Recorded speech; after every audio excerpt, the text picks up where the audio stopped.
So I'll show you two ways of turning off your JBL Sense Pro earbuds. One of the ways is to simply put them back in the case.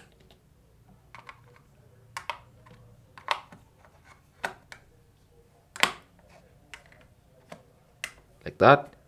And then close the case, and that's gonna turn off these earbuds.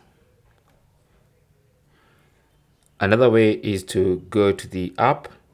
So open up the JBL headphones app and then go to Sense Pro and then tap on the power button in the top right corner and then select power off, and that should turn off your JBL Sense Pros.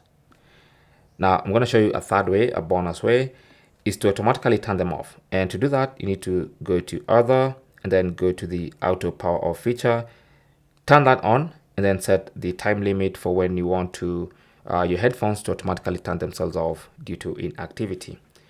So those are the three ways you can turn off your JBL Sense Pros earbuds. Thanks for watching.